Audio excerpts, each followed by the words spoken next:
Bonjour et bienvenue à vous tous dans un nouvel épisode de ce voyage béni que nous vivons avec notre Maître et Seigneur, le messager de Dieu, que la paix et les bénédictions soient sur lui. Bien sûr, nous avons parlé de la personnalité de notre prophète, que la paix et les bénédictions soient sur lui, et de son caractère idéal, incomparable à celui de tout autre être humain. Que la paix et les bénédictions soient sur lui, ainsi que sur ses nobles qualités morales. Était-ce à cause du message, c'est-à-dire notre prophète, que la paix et les bénédictions soient sur lui? Était-il honnête parce que Dieu lui a ordonné de l'être? Était-il véridique parce que Dieu lui a ordonné d'être véridique? Gardait-il ses promesses parce que Dieu lui a ordonné de le faire? Protégeait-il ses voisins parce que Dieu, exalté soit-il, lui a ordonné de le faire? Ou bien étaient-ce des qualités inhérentes à notre prophète, que la paix et les bénédictions soient sur lui, des qualités particulières avec lesquelles il est né, que la paix et les bénédictions soient sur lui et sur sa famille? Bien sûr, l'histoire célèbre que nous avons apprise à l'école et à l'université est que notre prophète, que la paix et les bénédictions soient sur lui, était surnommé le véridique et le digne de confiance depuis sa naissance. Notre prophète, que la paix et les bénédictions soient sur lui, était surnommé le véridique et le digne de confiance. C'est pourquoi vous trouvez que ces qualités et ces traits sont innés chez notre prophète, que la paix et les bénédictions soient sur lui, au point que lorsque notre prophète était allaité par Dame Halima al-Sa'diya, regardez. Même Dieu choisit les noms de ses mères, que les prières et la paix soient sur lui, et choisit les noms des personnes avec qui il interagit. Il a choisi le nom de sa mère, Amina, et de son père, Abdullah, et de sa nourrice, Halima al-Sa'diya, et celle qui a assisté à sa naissance, que les prières et la paix soient sur lui, s'appelait Ash-Shifa. C'est-à-dire, regarde la gloire de Dieu, donc Dame Halima al-Sa'diya, lorsqu'elle allaitait notre prophète, que la paix et les prières soient sur lui, elle l'allaitait d'un côté de sa poitrine et l'autre côté était pour son frère Abdullah, le fils de Dame Halima al-Sa'diya. Ainsi, notre prophète, que la paix et les prières soient sur lui, ne t'était jamais du côté réservé à son frère. Peu importe ce qui se passait et peu importe à quel point il avait faim, que la paix et les prières soient sur lui, il ne s'en approchait jamais. De prendre de ce côté et de porter atteinte aux droits de son voisin et de porter atteinte aux droits de son frère. Ainsi, vous savez que dès le début, notre prophète, que la paix et les prières soient sur lui, a été créé par Dieu avec ses qualités et ses mœurs. Vous savez que tous les infidèles de Quraysh n'étaient pas des menteurs envers notre prophète, que la paix et les prières soient sur lui. Et cela, c'est la parole du Coran, pas la mienne. Ils te chagrinent. Dieu dit, nous savons que tu es attristé par les paroles de Quraysh à ton sujet, disant que tu es un menteur, que tu es fou, que tu es un sorcier, que tu es un devin, que tu es un poète. Tout cela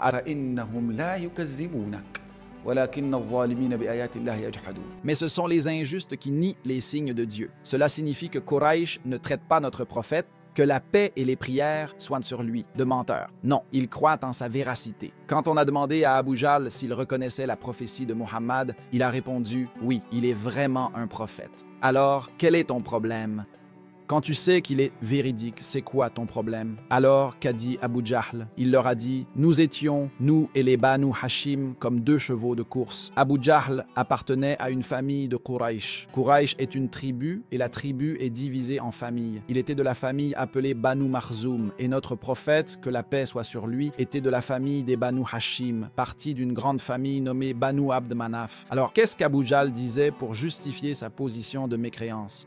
Il disait, nous étions, nous et les Banu Hashim, comme deux chevaux de course. S'ils nourrissaient les pèlerins, nous les abreuvions. S'ils faisaient ceci, nous faisions cela. Cela signifie que c'était comme une course. Chaque fois qu'ils nous devançaient, nous les rattrapions. Il a dit, jusqu'à ce que nous soyons à égalité avec eux, jusqu'à ce que nous les atteignions. Un prophète est sorti d'eux, alors comment pourrions-nous avoir un honneur qui égale l'honneur du prophète? Son Seigneur l'a choisi parmi eux. Ainsi, lorsqu'Abu Jahl a rejeté, c'était par entêtement, pas par déni du prophète, que la paix et les bénédictions soient sur lui. S'ils avaient vraiment nié le prophète ou cru qu'il avait des défauts dans ses caractéristiques, ils ne l'auraient pas marié. Par exemple, Saouda bint Zama, notre noble compagne, était l'épouse du prophète, que la paix et les bénédictions soient sur lui, et son père Zama était l'un des plus acharnés opposants et adversaires du du prophète, que la paix et les bénédictions soient sur lui. Et son frère aussi, au point que lorsque le prophète, que la paix et les bénédictions soient sur lui, s'est marié, son frère prenait de la terre et la mettait sur sa tête, se qualifiant de malheureux. Puis il s'est converti à l'islam, et chaque fois qu'il se souvenait de cet incident, il riait de son acte, disant « Regarde ce que je faisais, j'étais contrarié que le prophète, que la paix et les bénédictions soient sur lui, ait épousé ma sœur. » Son père, qui était Zama ibn al-Aswad, a marié sa fille au prophète, que la paix et les bénédictions soient sur lui, alors qu'il était encore polythéiste et mécréant. S'il avait eu le moindre doute sur les bonnes mœurs de cet homme, l'aurait-il marié à sa fille? Laissez de côté cet exemple. Abu Sufyan ibn Harb s'est converti à l'islam lors de la conquête de la Mecque. Et notre prophète, que la paix et les bénédictions soient sur lui, a épousé la fille d'Abu Sufyan, qui s'appelle Habiba. Notez bien Habiba est un surnom. Le vrai nom de notre dame est Ramla, et Ramla bint Abu Sufyan. Dame Ramla était mariée à un homme nommé Ubaydallah ibn Jahsh. Ubaydallah ibn Jahsh était le cousin du prophète, que la paix et les bénédictions soient sur lui, et le frère de Dame. Zainab bint Jahsh, qui a épousé notre prophète, que la paix et les bénédictions soient sur lui. Il a émigré de la Mecque en Abyssinie, avant l'hégire à Médine. Il y avait une émigration en Abyssinie. À l'époque, il a émigré, et lorsqu'il est arrivé en Abyssinie, il s'est converti au christianisme car c'était leur religion. Il a été séduit par cette religion, car il n'avait pas appris les principes de l'islam de manière complète.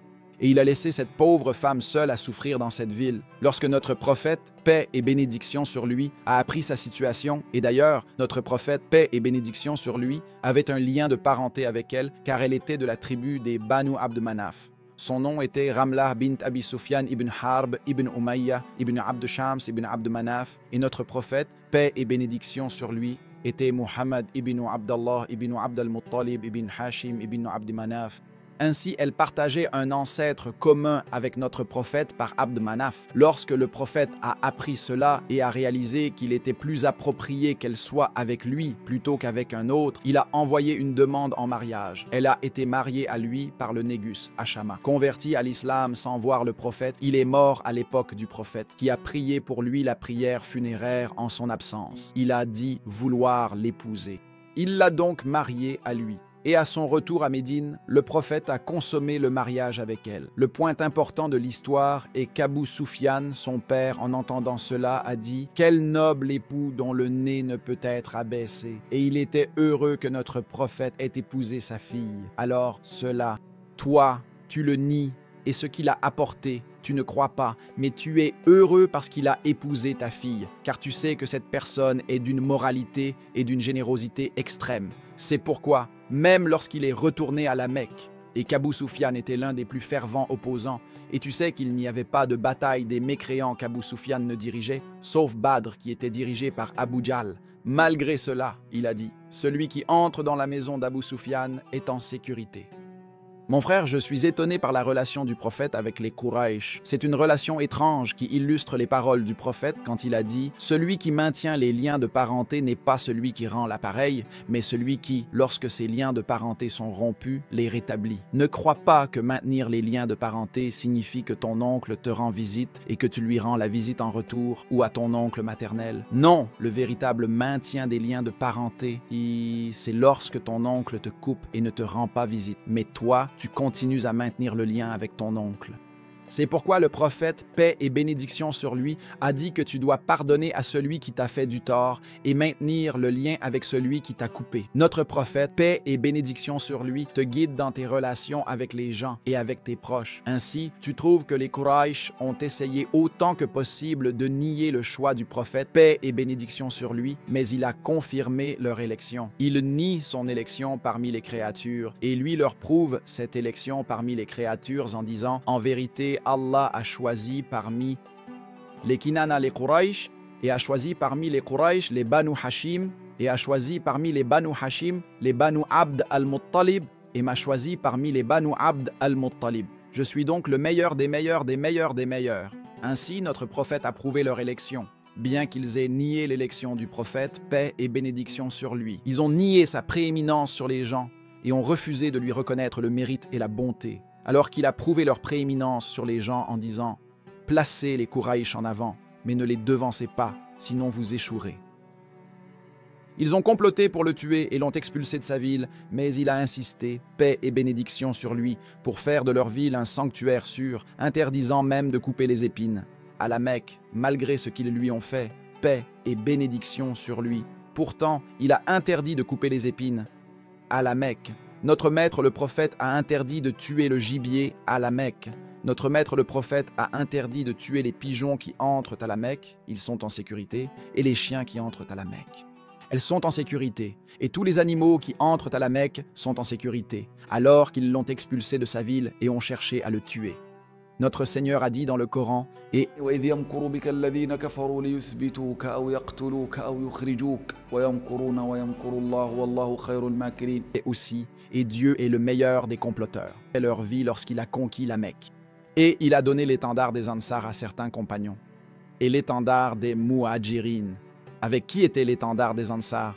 Avec un compagnon nommé Saad ibn Ubada, qui était l'un des grands compagnons, à tel point que cet étendard était vraiment remarquable. On disait que le compagnon allait chez lui avec 1 ou 2 compagnons pour les nourrir, tandis que Saad partait avec 70 ou 80 personnes. C'était vraiment étonnant. Il accueillait chaque jour 70 ou 80 personnes. Alors notre maître Saad ibn Ubada, bien sûr, était jaloux pour notre maître le prophète, paix et bénédiction sur lui. Que disait-il? Il disait « Aujourd'hui est le jour de la bataille. La présentation de la Mecque sera le grand problème, et nous allons tuer les Quraysh sans pitié. » Mais quand ces mots sont parvenus à notre maître le prophète, que disait-il? Il disait « Non, aujourd'hui est le jour de la miséricorde. » Ô Qaïs, prends l'étendard de ton père. Qaïs, c'est Qaïs ibn Saad ibn Ubada, et il a pris l'étendard. Notre maître le prophète, paix et bénédiction sur lui, n'a pas accepté ses paroles à l'égard des Quraysh, malgré ce qu'ils lui ont fait. Regarde notre maître le prophète, paix et bénédiction sur lui, avec sa noblesse de caractère et ses grandes qualités.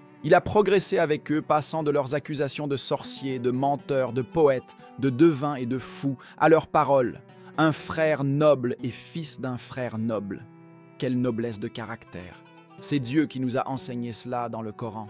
Dieu n'a-t-il pas dit « Repousse le mal par ce qui est meilleur ». Quand quelqu'un te fait du mal et que tu lui rends le bien, tu repousses le mal par ce qui est meilleur. Ainsi, celui avec qui tu avais une inimitié devient comme un ami proche, comme un ami pour toi, car tu as repoussé le mal. Alors quand il leur a demandé « Que pensez-vous que je vais faire de vous ?» Ils ont répondu « Un frère noble et fils d'un frère noble ». Et en effet, il était un frère noble, alors il a dit « Allez, vous êtes libre. Si tu te souviens de tes bonnes actions passées, malgré mes mauvaises actions, mes erreurs et mes crimes. Je suis presque prêt à me tuer, puis je me rends compte que tu es naturellement généreux, que la paix et les bénédictions de Dieu soient sur lui. Par exemple, si tu regardes la confiance que les Quraysh avaient en notre prophète, que la paix et les bénédictions soient sur lui. Ils continuaient à lui confier leurs biens matériels et immatériels ainsi que leurs secrets.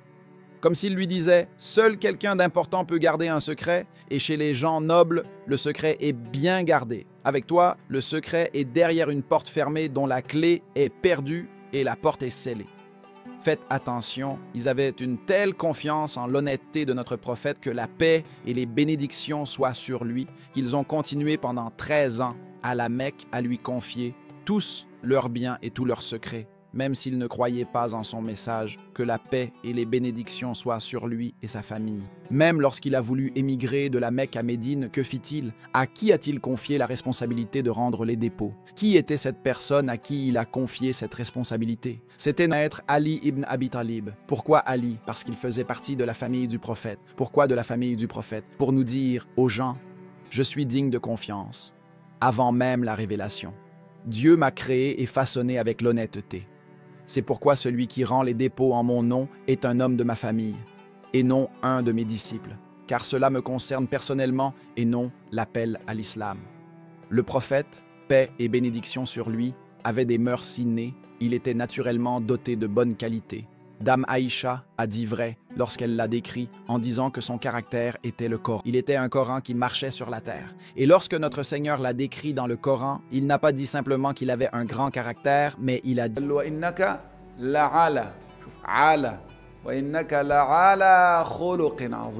sur implique une élévation. Ainsi notre maître le prophète, paix et bénédiction sur lui, avait des mœurs très élevées, et c'est pourquoi pour Dieu, l'émir des poètes, Ahmed Chawki, lorsqu'il lui a dit, ils disent que notre prophète a combattu, tué et versé le sang. Ils disent, tu as combattu, alors que les messagers de Dieu n'ont pas été envoyés pour tuer une âme ou verser du sang. De qui est ce discours? Ils racontent les paroles des gens qui parlent de notre prophète. Ils disent « Tu as combattu », alors que les messagers de Dieu n'ont pas été envoyés pour tuer une âme ou verser du sang. Mensonges et tromperies, rêves et sophismes. Tu as conquis par l'épée après avoir conquis par la plume, après avoir conquis par tes bonnes mœurs.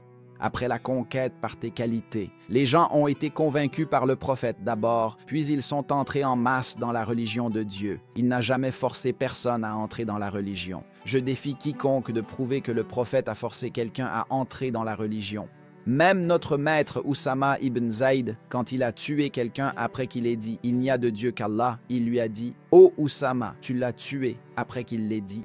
Il lui a dit « Ô messager de Dieu », il l'a dit par peur de l'épée, il avait peur de moi. Notre prophète lui a répondu « Et comment le sais-tu » Il lui a dit « Je l'ai tué après qu'il l'ait dit, ô messager de Dieu », il l'a dit par peur de l'épée. Tu l'as tué après qu'il l'ait dit, ô Oussama. N'aurais-tu pas dû ouvrir son cœur? N'aurais-tu pas dû ouvrir son cœur? Et notre prophète, paix et bénédiction sur lui, a continué à le réprimander jusqu'à ce qu'il dise « J'ai souhaité ne jamais être né ou ne jamais m'être converti avant ce jour. » De même, les mécréants eux-mêmes.